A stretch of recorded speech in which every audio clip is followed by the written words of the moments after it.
Venus, the third brightest object in the sky after the sun and the moon, went retrograde in the sign of Capricorn on December 19th and will remain invisible until January 29th. Venus is the planet of love, beauty, and relationships.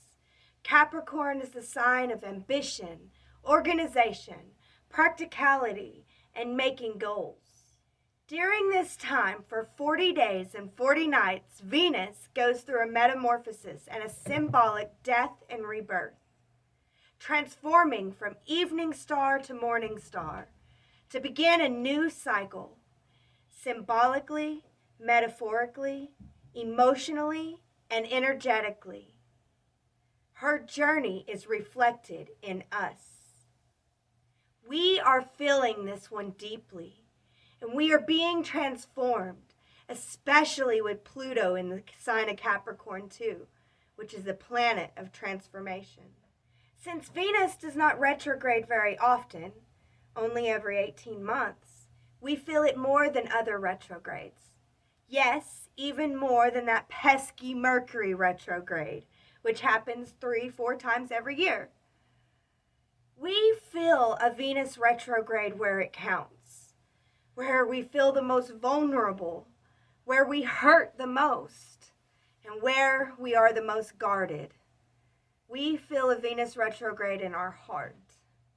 When Venus goes retrograde, she is taking us on a very deep journey through our personal relationships that ultimately bring us to the most important relationship of all, the relationship with ourselves. Our personal, intimate relationships are like mirrors. We see how we relate to others and what aspect of ourself we are showing. Who are we showing up as? What identity or role are we playing? What are we projecting? What are we hiding? What aspect of ourself are we hiding from? How do we love? Do we love ourselves? Truly? Venus retrograde will remind you of that one thing you've always wanted to have but never got. And it will inspire you to go get it. Over the course of the next 40 days and nights, we will come to understand in greater depth our desires and necessities when relating and creating our life and partnerships as they need to be. Venus retrograde in Capricorn is a very powerful time to consciously work with whatever is coming up, whether we're finding ourselves or whether someone is bringing it up for us, especially someone from the past. It requires depth of confrontation and the long-held issues. We must go deep into our shadow to integrate all the learnings, and there is no better way than through the mirror of relationships. We have 40 days to review, revisit, and reevaluate our love life, our relationships. We have 40 days to take inventory around what we have, how we got it, whether it's working for us, and what we want to keep, and what we're ready to be complete with, and to release. Practice accepting emotions and letting go of relationships or patterns that needs to die, so that you can be reborn as a bright, hopeful, and loving morning star. Allow the transformation to occur, as hard as it is, and take care of yourself. Extra nurturing, extra self-care, extra time, extra space. There's no reason to be afraid. The death is metaphorical. Nothing will literally die during this Venus retrograde, but your life will be transformed to an extent that you never thought was possible. Venus retrograde is a challenge, but it will bring a rebirth of the heart. Venus retrograde brings us into the heart of our intimacy issues. Relationships go through their own transformational process during this time, helping us to clarify our needs, values, and goals. We are going to feel a lot of heat and a lot of old pain. We are going to be given the opportunity to let those emotions run through us. and complete their cycles so that their energy can be released out of us. We clear the charge, but keep the lessons. What lessons do pain and hurt and heartache and anger and rage hold? What is asking for transformation in your life? Most importantly, what can we learn about the love we feel for ourselves? Where can we practice more self-love? How can we practice more self-love, more self-forgiveness, more self-compassion? Where can we acknowledge and embrace our shadow and transform pain into love, grief into power, and fear into intimacy? There is a powerful mythology around Venus and her retrograde journey.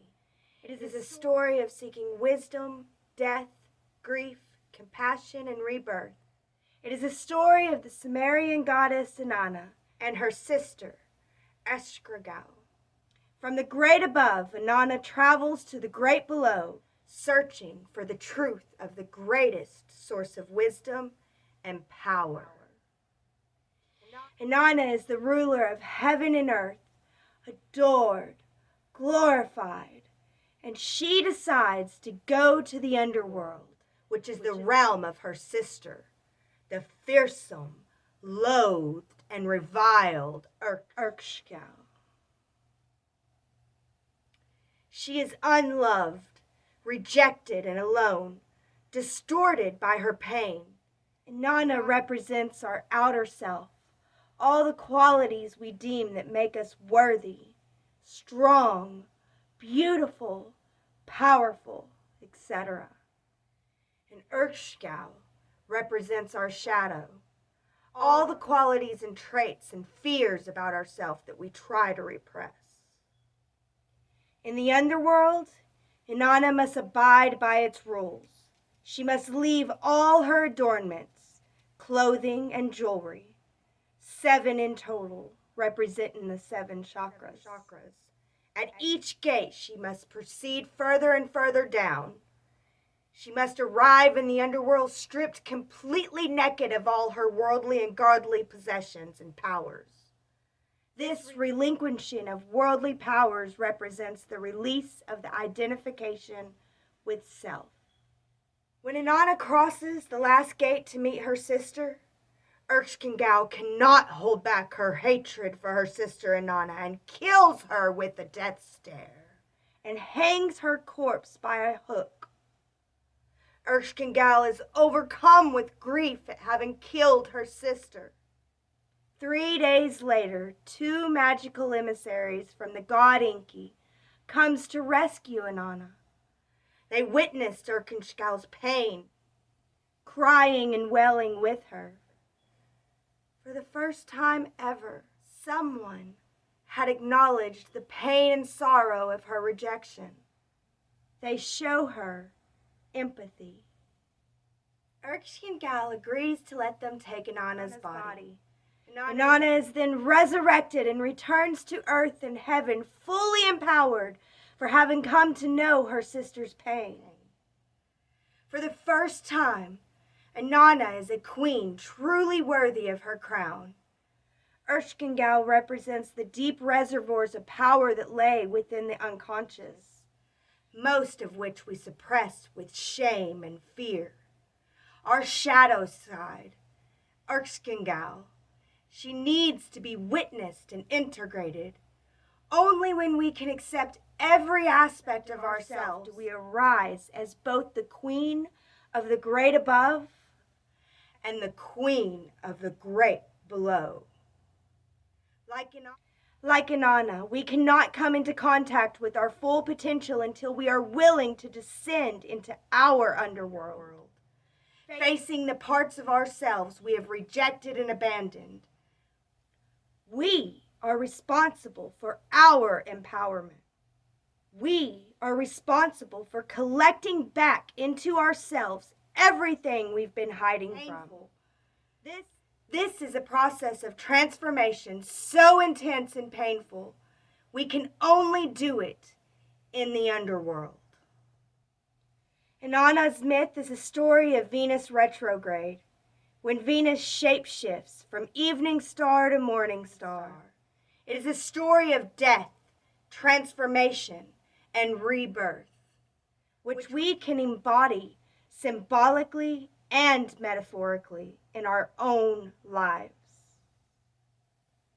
The journey into darkness requires courage, intention, and an open heart. Otherwise, fear will drive us away from the experience.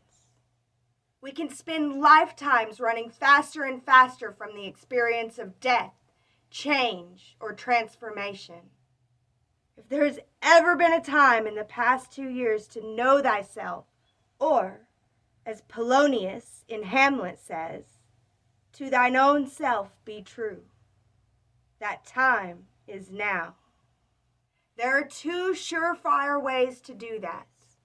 1, question everything you thought you knew about yourself. And 2, see the reflection of yourself in your relationships, and then question everything you thought you knew about yourself. It isn't natural, nor is it easy, to deeply question ourselves. It isn't natural nor easy to willingly go to the shadow of our psyche. It isn't natural to explore a truth that's delivered by someone else. We're conditioned to fear, loathe, repress, and ignore what's inside. What's underneath, what we don't like, especially if someone else is shining a light on it.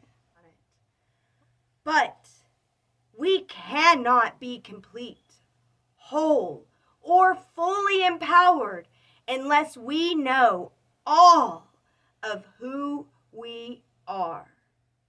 We need to go to those dark places. We need to face our shadows. We need to go into the underworld, just like Venus, just like Inanna.